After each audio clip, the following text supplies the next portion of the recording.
Hey yo, how you doing? How you doing? Welcome back to the DaytripTV channel. As promised, killer lore will be the new focus on the channel for a while, as I would like to explore the full stories of how the realm came to be. I started with the unknown, as he is the latest killer, but I would like to take this video as a chance to fully outline the entity and its backstory. I know the entity, I've experienced the entity, and yet I don't know the origins. I don't know how I was able to create and bring people into this dark universe. And more importantly, why? Let's dive in and get ready for a full breakdown of the lore behind the entity. Quick note, the entity is the only non-playable character in Dead by Daylight. Alright, let's begin. In the shadows of the foggy realm of Dead by Daylight, a mysterious and enigmatic entity that holds dominion over the realm and its twisted games. This all-powerful being, known only as the entity, feeds on the pain and suffering of its hapless victims, drawing them into the nightmarish realm to sate its insatiable hunger. With its dark and inscrutable motives, the entity watches with malevolent glee as survivors and killers alike are toyed within its deadly game of cat and mouse.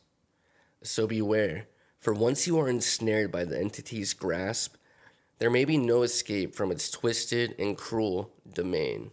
This thing that I dub the entity is evil in its purest form. I find it hard to spot, but I can hear the cracking sound this loathsome thing emanates. Like a deity, it surrounds the area, closing in on me as its killers hunt me. It does not seem to be dangerous in itself, not until you are caught and the killer hangs you from one of the abhorrent hooks. I've ended up there over and over, and every time I yearn for both release as well as escape. Pain melts with fear in a most horrid way, yet I return to it, more or less, every night. Once on the hook, entity takes over, pulling one upwards to something else. This is an excerpt from Benedict Baker's journal, written in November of 1896.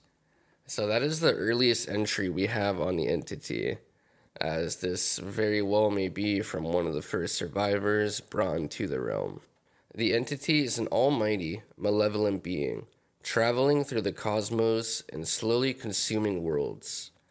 It creates the nightmarish realms of the trial grounds to trap its victims, survivors, and killers in an endless cycle of trials with the intent of feeding on its victims' strongest emotions, allowing it to grow in power and slowly consume the world. The Observer describes the entity as one of the original ones, also known as an ancient.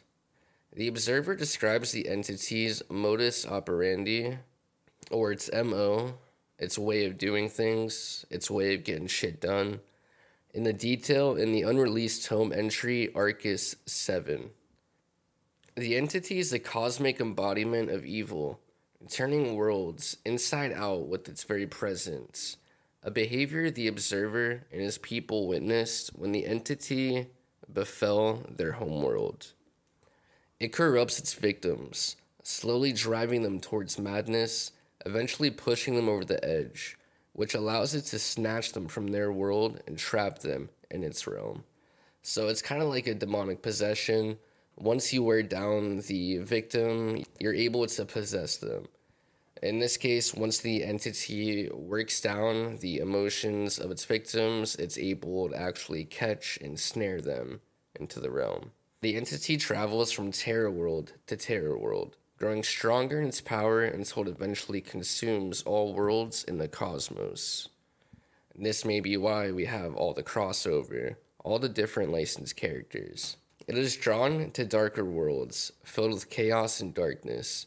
It chooses worlds that have failed to understand the metaphysical relationship between their thoughts and the world they live in, feeding off of their ignorance, corrupting influence. The most effective way for the entity to get a foothold in a new terror world is for it to corrupt the inhabitants, to the point that they commit great atrocities as gruesome acts of violence weaken the veil between the entity's realm and the world. Through this weak spot, the entity's realm begins seeping over into our world, allowing the entity to pull its first victims into its own nightmarish construct, the corrupted ones, those pushed to do the deeds that summon this ancient evil in the first place, also known as the killers. The killers are made to do the entity's bidding, which is relentlessly hunt and kill the survivors. Many killers do not do so willingly, although some are happy to sate their bloodlust. Some have to be tortured over endless years to be coerced into doing what the entity wants. The entity is ever patient, and the torture ever more severe. Eventually, they all cave in and start the hunt for the entity. The entity actively recruits its killers by sensing their killing potential in their mortal selves, before corrupting them into committing violent or evil acts. It is possible for it to change its mind during the process of converting the human into a new killer and choosing someone else instead if it senses greater potential in them, as happened with Rin Yamakoa, also known as the Spirit, and her father, the latter having originally been chosen to become a killer. Prey for the entity comes in the form of survivors, regular people who stumbled into the corrupted areas and were pulled through by the entity, with no memory of how it happened. Once they awaken by the campfire, there is no escape for them anymore. Gathering sustenance. The entity is described as an emotion vampire, with sustenance coming in the form of strong emotions such as the killer's rage and anger, or the survivor's desperation, hope, or even affection towards other survivors. The most effective way for the entity to procure those emotions is through the never-ending trials, invoking hope in survivors towards an escape from the nightmarish construct and fueling the killer's bloodlust and anticipation of the sacrifice, a bizarre ritual through which entity extracts its sustenance, which it needs to magnify its power and sustain itself. With each passing death, a little bit of the survivor's soul is lost. Eventually, as all hope evaporates, the survivor becomes less and less useful to entity, slowly devolving into a cold and emotionless shell. Those lost survivors, whose hope has long since left them, are eventually thrown into a limbo realm known as the Void. Survivors that are mortally wounded and die during a trial or shortly after escaping will be revived by the entity, also wiping their memories clean in the process and relocating them back to the campfire. Man, that's pretty messed up. It's essentially enacting so much trauma and then just like wipes the slate clean for next time. Meanwhile, like all the trauma has to be stored up like somewhere inside of the survivors, you would imagine. She's a fucked up beast, all right? Manifestations. The entity occasionally manifests itself in a physical form throughout the trial grounds, given certain circumstances.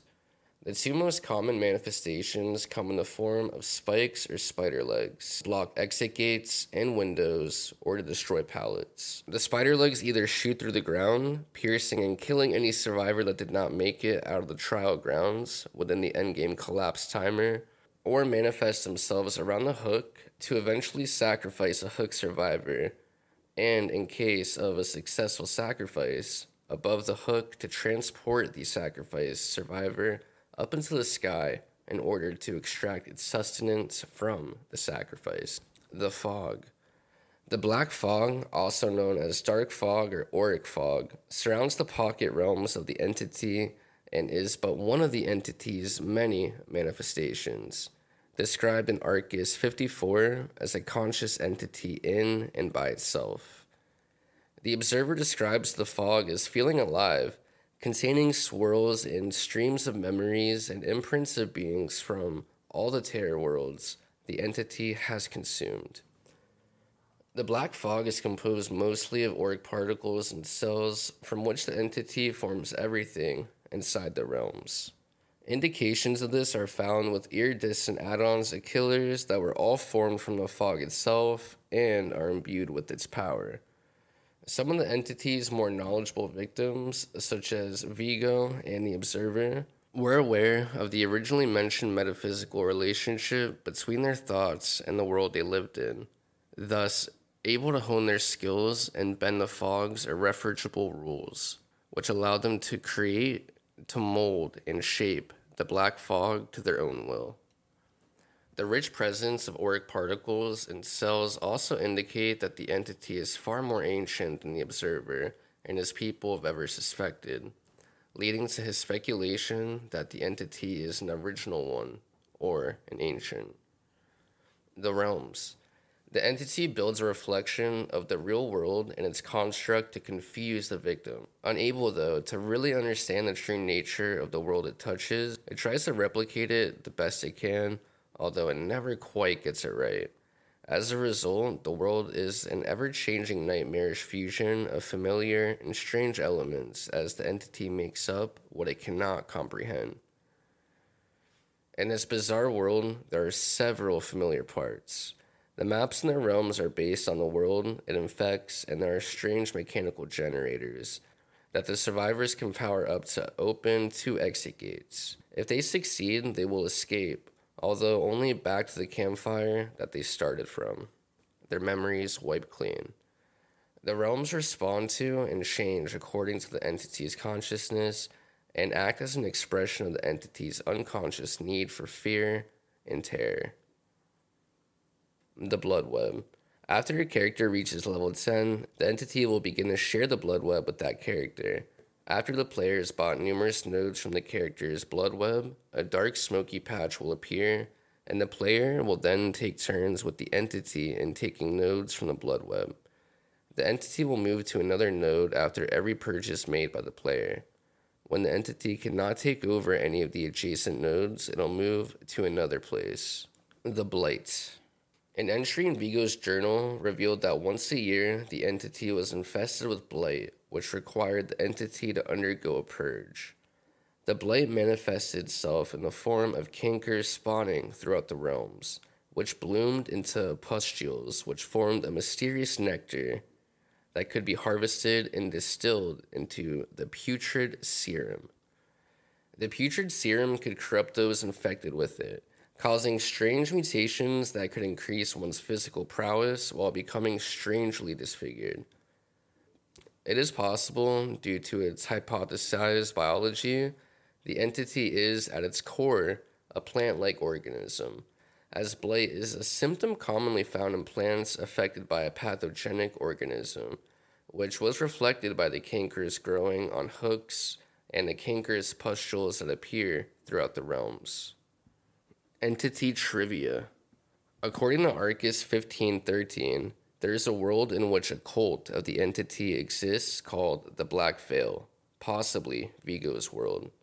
The entity is described by the observer as a cosmic blood pudding, or as a serpent of chaos. It is presumed that the entity prefers to physically manifest itself in the form of a spider, similar to Stephen King's It. Towards the beginning of the entity's parasitic relationship with the real world, there may have been some trial and error, namely with the existence of trials and their emphasis on generators and other in-game objects. The developers have noted that it is very possible that the first killer was not a success and was promptly thrown into the void.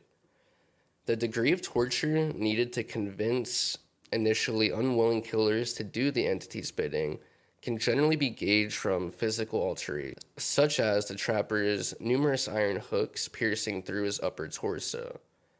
Though in Rin's case, often known as the Spirit, her alterations were received from her father. Killers without any physical alterations do the entity's bidding willingly, as she provides them with victims to sate their own bloodlust. The entity is often designated as of the female gender. This is due to the French language, the mother tongue of the developers, that behavior, neither possessing a gender-neutral pronoun nor a grammatical neuter. The entity's original French name, La Entité, is a feminine noun, and the developers have been known to refer to the entity with feminine pronouns in English as well. Now we have an MO. We have reason for why the entity moves the way that she does. We now have a deeper understanding of the horrors in this wretched world that was created. As I hang there on a hook, or as I'm offering a survivor on a hook as a killer, I will now think of the rage, the depth of emotion that she harbors.